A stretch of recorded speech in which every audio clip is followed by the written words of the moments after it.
Olha só, nós vamos falar então do pré-modernismo. Deixa eu tentar explicar o que é o pré-modernismo. Para começar, o pré-modernismo não é um período literário, não é uma escola literária, tá? O pré-modernismo, ele é uma fase de mudança, ele é uma fase de transição. Sendo assim, quando que vem essa fase de mudança? Como que vai funcionar? Deixa eu tentar abrir um quadro branco aqui para eu explicar. Ó, eu tenho aqui, então, uma linha literária, como já é de praxe eu fazer. Nós temos essa linha literária da poesia e da prosa, como eu já fiz algumas vezes. Mas aqui é bom a gente entender o seguinte. Eu vou fazer uma única linha para a gente entender a relação dessa poesia com a prosa, tá? Então, aqui eu tenho, na prosa, o realismo. Credo, letrão. O realismo e o naturalismo, na prosa, tá? Eu tenho, na poesia, o quê?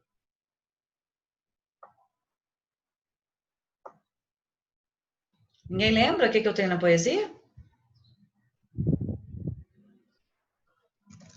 Parnasianismo. Em seguida, o simbolismo. Tá? Então, isso aqui é o que estava acontecendo no Brasil, tá? Pré-modernismo aconteceu apenas no Brasil. Então, olha só, o que prevalecia da prosa era o realismo, Machado de Assis, acusação social, acusação aos costumes, né, da burguesia. E o que eu tenho de poesia, mesmo com o simbolismo, que prevaleceu aqui no Brasil foi o parnasianismo. O parnasianismo, a estética parnasiana, né, a Belle Époque, a luxúria, ela foi ainda muito presente. Lembrando que a poesia não era para todo mundo. A poesia aqui era uma poesia limitada, era uma poesia para uma pequena parte da população. E então, vivia-se essa dualidade literária entre o realismo e o parnasianismo, entre o naturalismo e o simbolismo, entre esses 4 períodos. Só que aí, eles estavam caminhando para uma época de mudança, para uma época de modernização. Essa época de modernização vai se chamar modernismo. E nesse meio termo aqui, durante esse tempo aqui, algumas mudanças foram surgindo. Alguns novos tipos de escrita foram surgindo. Alguns autores foram aparecendo. Só que ainda não se tinha o modernismo e não pertenciam à estética realista dentro da prosa e nem à estética parnasianista dentro da poesia. Então, esse período foi nomeado posteriormente, é claro, porque nós não sabemos se nós estamos vivendo pré alguma coisa, o que vem daqui a alguns anos, né? Esse nome foi o nome colocado didaticamente, pré-modernismo, a fim de mostrar esse processo de mudança. A saída do realismo, a entrada do modernismo na prosa, a saída do parnasianismo e do simbolismo e a entrada do modernismo na poesia. O modernismo foi um período literário que ocorreu na prosa e na poesia. Só que as estéticas anteriores eram essas aqui, tá? E o que então foi o pré-modernismo? Foi esse processo de mudança, esse processo de transição que se deu do simbolismo até chegar no modernismo, até chegar especificamente, acredito eu que vocês se lembram, que iniciou com a Semana de Arte Moderna, né? Que foi um grande evento no Teatro Municipal de São Paulo, que nós vamos falar dela daqui a pouco. Então, o pré-modernismo foi esse processo de mudança. Mas por que ele não é chamado de período literário? Por que esse processo de mudança não tem um nome? Olha só, é importante a gente lembrar que o pré-modernismo ele não é chamado de período literário, por quê? O que é um período literário? O que é uma escola literária? O que a gente chama de período literário?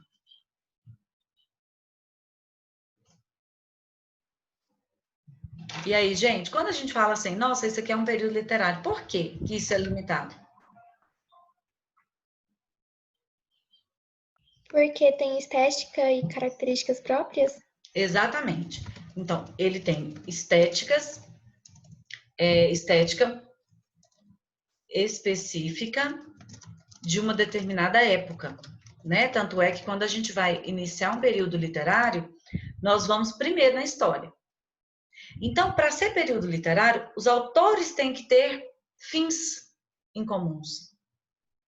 Então, eu escrevo seguindo uma estética, é claro que cada um vai ter sua particularidade, mas a vontade da poesia, a vontade da arte, como um todo, ela é parecida. Por exemplo, no realismo, as obras do Machado de Assis sempre procuram ressaltar a sociedade burguesa, afinetar, né? Atacando a sociedade burguesa. No naturalismo, já procura estudar o meio ambiente influenciado no ser humano, como o Ateneu, como o Cortiço que nós lemos. E aqui, no pré-modernismo, os autores não têm uma estética igual. Eles não têm uma estética parecida. É por isso que não é chamado de período literário, porque as características de cada autor não possuem essa estética específica, essa estética característica. Cada um tem a sua particularidade. Por isso que não é um período literário, tá? É claro que a época é a mesma. Eles produziam, eles têm algumas características em comuns, por exemplo, o aspecto jornalístico. Os autores nessa época se destacavam, em sua maior parte, no jornalismo. Monteiro Lobato era jornalista, Lima Barreto era jornalista, o próprio Euclides da Cunha, né, que escreveu Os Sertões, era jornalista. Então, nós temos essa característica em comum, só o estilo de linguagem. Mas o que eles se prendiam para escrever não tem uma estética parecida. Não sei se o ventilador ficou bem na minha cara. Vamos lá. Então, o pré-modernismo foi uma fase de transição que se deu de 1902 a 1922. Outra coisa que eu quero chamar a atenção para essa época, quando nós começamos a estudar o barroco, o arcadismo, eram períodos literários que duravam por volta de um século. Né? A gente estuda que o barroco durou no século XVI, XVII, o arcadismo posteriormente. Só que agora, observem que muita agilidade. Por quê? A modernidade está surgindo. O que é modernidade? A luz elétrica, o telégrafo, o fax. E aí começaram a surgir novas tecnologias. A televisão ainda não apareceu aqui no Brasil, né? Porque a televisão aparece em 1950. Mas a nova forma de mudança, o cinema já vai começar a aparecer, ele aparece antes. Então, a nova forma de se viver o mundo com a luz elétrica, a vida das pessoas passou a ser mais noturna. Então, eles mudaram o foco do dia e passaram a viver mais à noite. Né? Os grandes teatros, os grandes espetáculos começaram a ter maior efervescência nesse período. Então, sendo assim, no pré-modernismo, nós vamos ter o começo dessa mudança. E essa mudança vai influenciar diretamente na vida das pessoas, o que vai acarretar na arte. Aqui eu tenho uma imagem, na verdade, né, uma coletânea de imagens aí de algumas que eu acredito que vocês conheçam. Abaporu, a Cila do Amaral, Cidadezinha, algumas obras pré-modernistas que vão fazer maior sucesso, de fato, no próprio modernismo, na Semana de Arte Moderna, ou pós-semana, né? O Abaporu é pós-semana de Arte Moderna, e que vem mostrar já o começo dessa mudança. Olha só, vivíamos num aspecto igual. Tudo mudava, tudo era, aliás, tudo não mudava, né? Tudo era certinho. A literatura vinha aquela linguagem ortodoxa, aquela linguagem erudita, a arte vinha aquela forma perfeitinha, as cores discretas. De repente surge com tamanha mudança. De repente surge com cores fortes, traços diferentes. Isso causou uma certa estranheza. Isso não foi comum a todo mundo, né? Então, nós vamos falar desse momento que causou, de fato, essa estranheza na Semana de Arte Moderna. Então, o que nós tínhamos aqui? Vamos prestar atenção que esse momento histórico aqui vai ser primordial, na principal obra do pré-modernismo. Na República Café com Leite, toda a atenção se virou para o Sudeste, principalmente São Paulo e Minas Gerais. E aqui se deu o fim da República Café com Leite. Se deu a descentralização do Sudeste.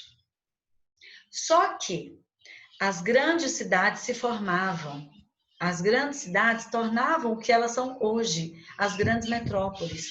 O foco continuava aqui no Sudeste. Então, o Norte e Nordeste do país foi esquecido. Simplesmente foi esquecido. E por lá, então, surgiram algumas guerras. A Guerra de Canudos, aqui no Sudeste apareceu aqui a urbanização de São Paulo, né? Tornou-se a grande metrópole, já que São Paulo recebia toda essa modernidade, principalmente. Então, o Norte e Nordeste ficou esquecido. Baseado nesses fatos, é que nós vamos descobrir as obras, publicar as obras pré-modernistas, tá? São Paulo tornou-se grande, tornou-se centro de possibilidade de emprego, do jeito que é hoje. Quantas pessoas, quantas famílias não saem das suas casas e vão para São Paulo buscar emprego? Só que chegando em São Paulo não cabia todo mundo. Os cortiços foram demolidos. O que então começou nesse período? Depois dos cortiços, o surgimento das favelas. E com o surgimento das favelas, vieram o preconceito, vieram discriminação, as classes sociais, porque é pós-escravidão, né? Libertação dos escravos, lá na época do naturalismo. Então, os escravos já não moravam nas fazendas mais, eles já tinham que ir para a cidade em busca de novos empregos, né? São Paulo foi crescendo, o foco político foi inteiramente no crescimento de São Paulo, a grande metrópole. Rio de Janeiro, então, era a sua capital. E esse foco vai ser o centro das atenções da literatura, tá? Por isso que a literatura agora vai ser muito social, vamos assim dizer. Aí, com o abandono, foram deixado de lado o que estava acontecendo no norte do país. Começou, então, a revolta de Canudos, numa cidade em Canudos, chamada Canudos, na Bahia. Os conflitos no Ceará. Surgiu o Padre Cícero, né? Eu acredito que vocês já sabe alguma coisa do Padre Cícero, né? Quem assiste ou assistiu alguns filmes nordestinos, eles falam muito do meu padrinho Padre Cício, né? Que é o Padre Cícero. E surgiu o cangaço. Que é o Lampião, né? Esses focos aí vão aparecer na literatura. Essas figuras, elas serão destaque na literatura. A revolta da vacina, né? Muitas pessoas acreditavam que a vacina era um jogo do governo, né? Não salvavam vidas, não deixavam imune, né? Contra as doenças. E aí nós vamos ter algumas características que vão ser decorrentes dessa contextualização histórica, tá? O afastamento da realidade contemporânea. Qual que é a realidade contemporânea? A modernidade. As obras, então, vão se afastar dessa modernidade. Esse polo, essas características, vou até abrir no livro que tem uma tirinha ali legal.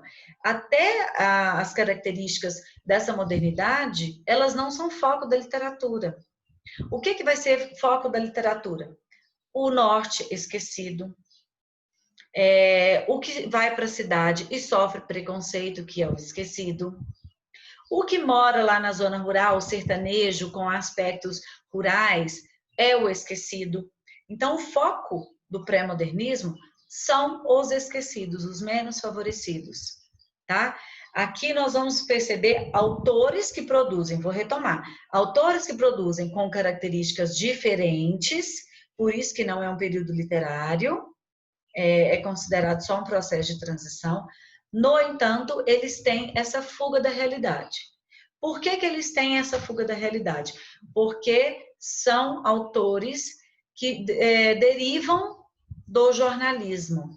Por isso que nós vamos ter um estilo jornalístico. Nada daquele sentimento, O autor está vendo Canudos destruir, mataram mais de 4.000 pessoas, entre soldados e a cidade de Canudos inteira, Canudos não existe, e o autor não tem sentimento para colocar isso numa obra. Tá? Então, por que ele não tem sentimento? Porque ele tem um estilo jornalístico de produção. E no jornal, na notícia, a gente não tem esse sentimentalismo. Tá? Pessoal, qualquer coisa, vocês me param. Aqui. Características essenciais que eu julgo importantes. Alguém está falando no chat?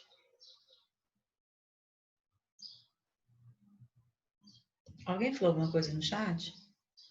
O Pedro Rupert falou que estava com dificuldade para entrar na aula. Ah, não, eu não fiz chamada ainda não, Pedro, vou fazer. Só vou passar esse slide, já faço, tá? Então, vamos lá. Então, nós temos uma característica, a realidade, fuga da realidade, né, de uma certa realidade. A realidade contemporânea, por quê? O mundo está mudando, né? A indústria têxtil, pós-revolução, segunda revolução industrial, aqui o Brasil está na República, o mundo está mudando e as obras literárias não focam nisso, ok? Que seria o processo de permanência e a ruptura. O que é isso? Muitos queriam a volta da monarquia. Então, eles queriam que rompesse com aquele processo do presidencialismo e focasse na monarquia, tá? Seria essa ruptura. Não queriam romper com os padrões que já se viviam. Então, buscava uma renovação. Renovação por quê? Porque não...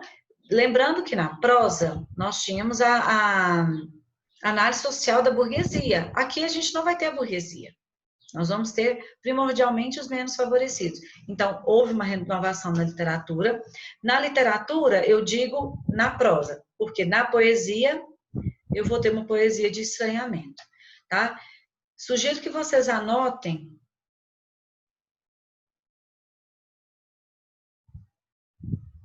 as anotações que vocês fizerem, depois vocês me mandam no particular, por favor, que eu vou anotar.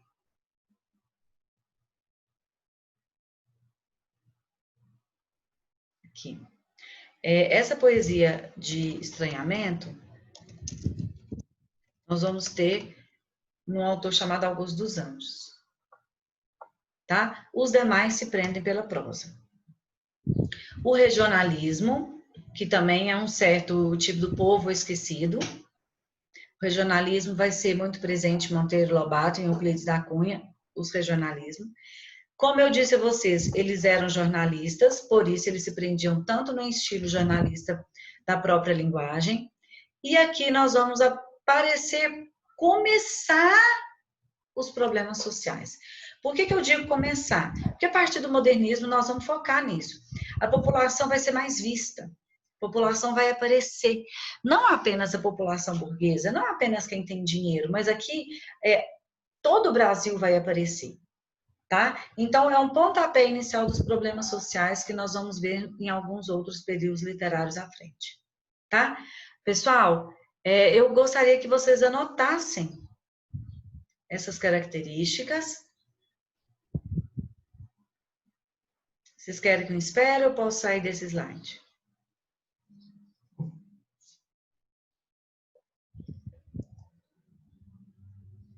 Pode sair, Pode né? lá rapidinho, só para eu tirar a print. Pronto. Pronto? Então, vamos lá. A partir daí, o que nós vemos, então, de temas? A paisagem brasileira, que até então era enaltecida só os grandes centros, os quais a burguesia vivia, mas agora nós vamos ter a paisagem brasileira real. O homem regional, o homem que sofre preconceito, o homem que passa fome, o homem que busca sobrevivência. Então, agora nós vamos ter um foco diferente em relação à literatura, tá? A denúncia da realidade brasileira. A literatura agora vai ser, de certa forma, mais engajada. A literatura era de entretenimento e agora ela vai ter um certo ponto de engajamento. O que é o engajamento? É se voltar à sociedade, tá? Nessa forma aqui, vai totalmente ao contrário ao ideal romantizado. Então, nós não vamos ver uma guerra sendo romantizada como seria no romantismo. Nós não vamos ver a busca pela sobrevivência, as pessoas passando fome de forma idealizada. Nós vamos ver, de certa forma, mais a realidade mesmo. Aqui. Isso aqui é importante. 3 figuras muito presentes nesse período. O cangaceiro, o padre Cícero. E alguém já viu esse aqui? Já viram essa imagem aqui? Quem que ele parece? Quem que ele nos lembra? Jesus? Exatamente, Keis, nos lembra Jesus. Essa figura é a figura de Antônio Conselheiro. O Antônio Conselheiro é uma figura que, entre aspas, causou a Guerra de Canudos. Por quê? Ele acreditava ser Jesus, ele acreditava ser o Davi, ser o mestre, então ele buscava as pessoas para ser fiel a ele. Tudo que ele falava, as pessoas deveriam seguir os seus preceitos. Isso aconteceu em Canudos. Então, a Guerra de Canudos gerou, devido a essa busca excessiva das pessoas em seguir Antônio Conselheiro, porque as pessoas acreditavam que ele era o Davi. E aí, Antônio Conselheiro queria o quê? Queria a volta da monarquia. Então, ele, com o seu grupo, quando eu falo grupo, é um grupo de mais de 4.000 pessoas, é uma cidade. Com o seu grupo, ele queria que ele conseguiu com que as pessoas não pagassem impostos, porque ele era contra a República. Euclides da Cunha era jornalista aqui em São Paulo, foi para Canudos para cobrir a guerra como jornalista. Euclides da Cunha era republicano. E aí, Euclides da Cunha, claro que nessa época não acontecia como acontece hoje, né? O imediatismo das informações. Tudo era muito lento. Então, Euclides da Cunha, ele viajou durante alguns dias para se chegar até lá. Ele analisou a Terra, ele analisou o homem, como que era o ser humano, ele analisou o que a Terra tinha de produção ou não, porque a Terra não era fértil. Depois ele analisou a guerra.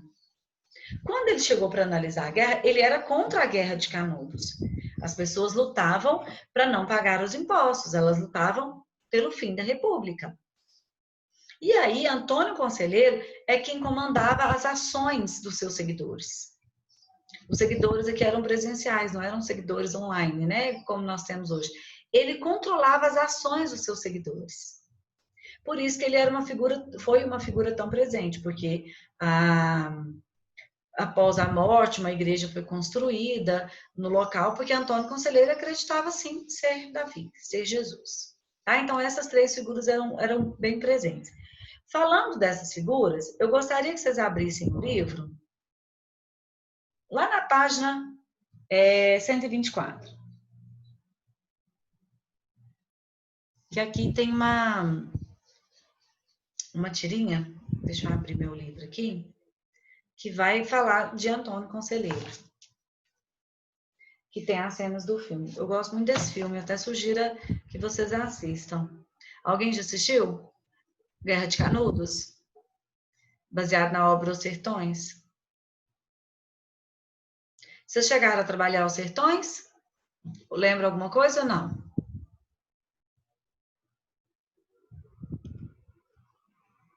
Ah, mais ou menos. Mais ou menos. D9.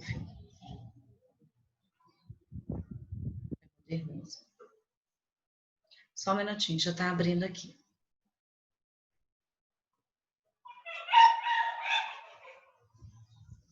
O cachorrinho do vizinho hoje tá tadinho.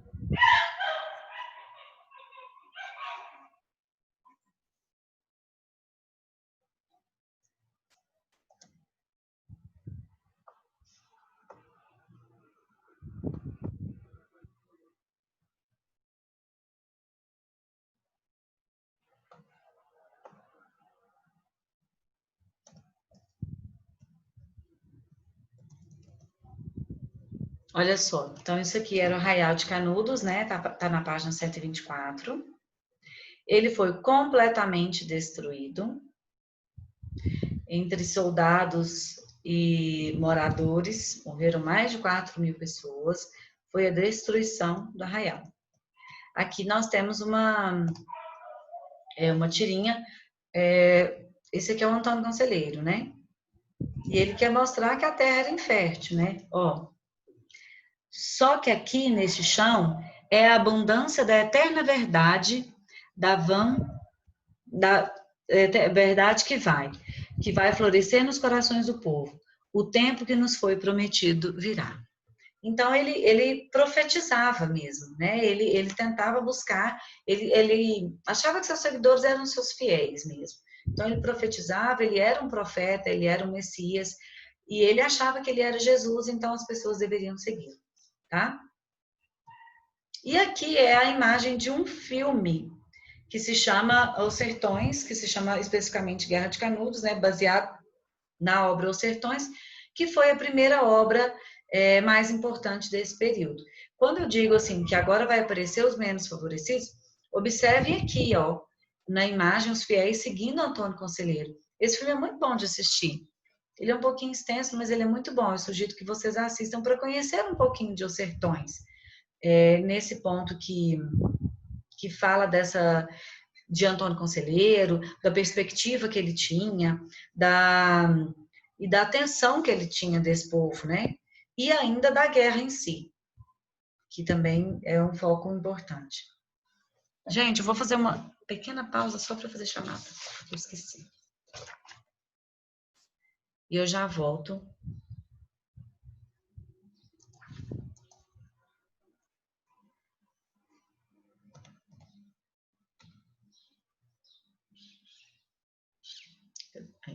Agora eu tô vendo. Ana Clara. Ana Caroline. Presente. Augusto. Presente. Camille. Presente. Emily. Emily não.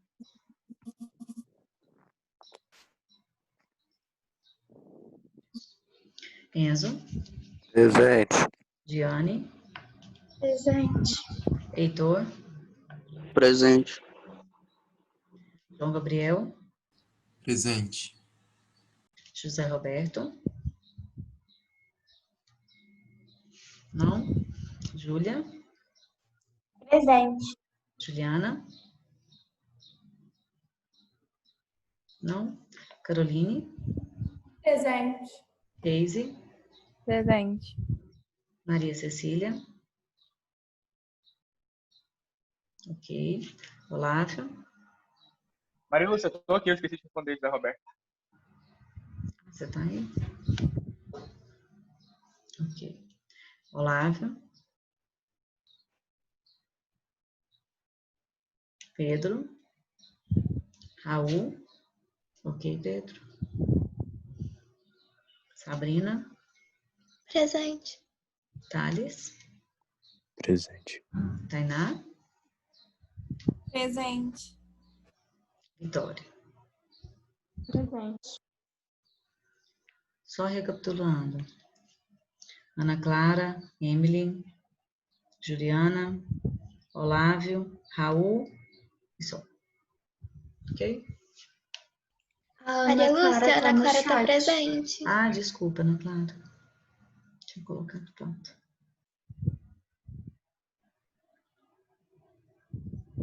Ok, obrigada. Vamos lá, então. Maria Lúcia, Oi? então Os Sertões foi a principal obra do pré-modernismo ou não? Foi, principal obra do pré-modernismo, de Euclides da Cunha. Nós vamos falar dela, tá? Aqui é só uma síntese para a gente identificar o que era mais importante. Então, a arte aqui, ela faz uma denúncia, é um protesto documental e uma crítica. Aqui, o que nós vamos ver? Os dois Brasis. O Brasil do refinamento litorâneo, o Brasil de quem mora na capital e o Brasil de quem mora no interior, tá? Então, esse é o foco do pré-modernismo. Para a gente começar, eu vou falar de Euclides da Cunha. Esses aqui são os principais autores. Augusto dos Anjos é aquele que eu disse que é o único que trabalha com a poesia. Monteiro Lobato, Ovelha Negra, né, no processo de Semana de Arte Moderna. Vocês lembram do papel do Monteiro Lobato? Vocês já ficaram sabendo? Que ele falou mal de Anita Malfatti em um artigo chamado Paranoia ou Mistificação. Lima Barreto, que vai se voltar bastante à questão do preconceito, do negro, do brasileiro, do sentimento ufanista. Ele vai ser muito nacionalista nesse ponto. Graça Aranha, muito rico, né? Tinha muitas posses, e Graça Aranha se voltava mais à questão do imigrante. E Euclides da Cunha, que é aquele que foi para cobrir a Guerra de Canudos e posteriormente produziu Os Sertões, tá? E depois eu volto nesses autores aqui, que eu quero focar em Os Sertões. Os Sertões, então, aqui, é uma obra composta de 3 exemplares, tá? Por que 3? Porque, como eu disse, Euclides da Cunha era um jornalista, era um fotógrafo que foi até Canudos fazer a cobertura da guerra para o jornal Estado de São Paulo. Só que Euclides da Cunha, ele era republicano, então ele era a favor do governo. A revolta foi Canudos versus governo. Quando a gente olha assim, Canudos versus governo, um arraial de Canudos, é claro, né, a primeira instância, é claro que nós vamos pensar que Canudos já era. Só que o governo também pensou isso, né? Quem é o Canudos para combater o governo? E eles mandaram, então, poucos soldados na primeira expedição. E os soldados, na sua maioria, foram mortos. Canudos venceu o governo na primeira expedição. E assim foi na segunda, e assim foi na terceira. Até que na 4ª expedição, o governo veio destruir Canudos. Tá? Então foram muitos dias de guerra, a luta em si foi muito penosa, foi muito pesada. E Euclides da Cunha, o jornalista, na sua caminhada, no seu caminho, ele vai fazendo uma análise, como eu disse. Tem uma obra de Os Sertões, são 3 exemplares. Em uma obra, em um livro, ele fala apenas da terra. A terra em si, a terra improdutiva, a terra na qual as pessoas viviam. Na segunda obra, ele analisa o homem, que tipo de homem que lá vive. O homem que confia em Antônio Conselheiro e o segue. O homem que precisa lutar. Não é o homem do Sudeste que tem as coisas prontas. Ali o homem tem que plantar para colher, para comer. Então ele faz uma análise do homem. E no terceiro livro, aí sim ele descreve a luta. A luta que houve entre o arraial e entre o governo. Eu vou fechar essa aula, porque já deu menos de 1 minuto, para a gente fazer essa leitura desse primeiro combate, que está lá na página 125, para vocês entenderem a essência dessa linguagem jornalística e a falta de sentimentalismo dentro dela, tá? Um segundinho, já chamo vocês.